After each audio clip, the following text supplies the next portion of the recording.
Ce projet, il a plusieurs composantes, mais l'université s'occupera de la composante 2, axée sur le renforcement des capacités.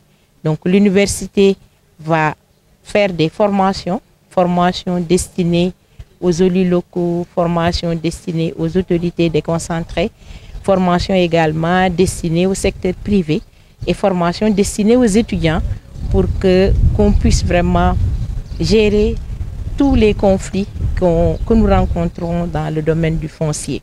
Vous savez que le foncier est transversal, donc c'est la pluridisciplinarité qui sera de mise dans l'élaboration de l'ensemble de ces projets. Et ça rentre dans les missions de l'université, parce que les universités ont 3 missions. Il y a la mission de formation, il y a la mission de recherche et la mission de service à la communauté. Et ces formations à la carte que l'université va donner au personnel des structures décentralisées permettra une meilleure gestion des problèmes fonciers au niveau local. C'est toujours dans les missions de l'université, c'est la recherche, parce que nous devons comprendre tout ce qui se passe autour du foncier. Et ça, de façon holistique, les étudiants auront des bourses et les bourses vont leur permettre d'aller sur le terrain, de faire des études. Et les études, nous allons les élaborer d'un commun accord avec les élus locaux. Les élus locaux vont nous dire quelles sont les problématiques auxquelles ils sont confrontés dans leur localité. Et ensemble, nous allons définir les projets. Et les étudiants vont aller maintenant sur le terrain, travailler sur ces projets. Et les résultats qui seront issus de ces projets vont servir d'outils de plaidoyer. Plaidoyer que le maire pourra utiliser, mais plaidoyer également que le bailleur pourra utiliser et que l'université pourra utiliser.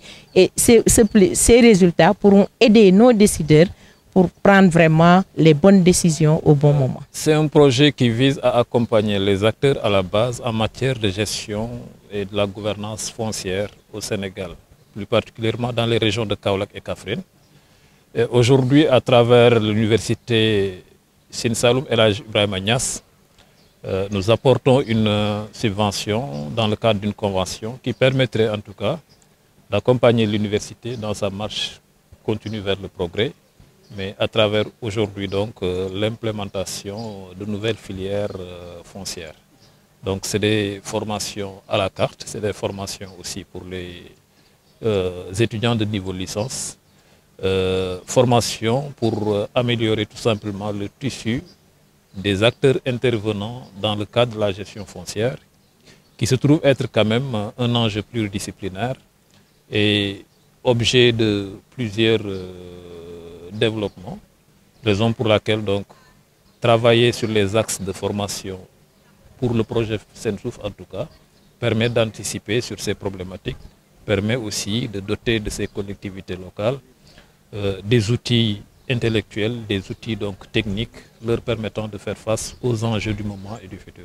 Une université assez stratégique, une université d'abord de par sa position géographique dans une zone carrefour, mais aussi une université à vocation agricole au sens large. Du moment que maintenant la vocation de l'université est agricole, le foncier est directement touché. Parce qu'ici, on ne peut pas parler d'agriculture sans terre, on ne peut pas parler d'agriculture sans eau, on ne peut pas parler aussi d'agriculture sans les acteurs à la base. Je pense que cet atelier va nous permettre de relater toutes les difficultés que nous avons dans le domaine foncier. Et j'espère bien à l'issue de cet atelier, on aura un outil ou bien des outils qui vont permettre aux étudiants qui vont aller sur le terrain, qu'on va former, de vraiment nous aider à trouver des solutions, en tout cas pour mettre à terme beaucoup de conflits sur le foncier.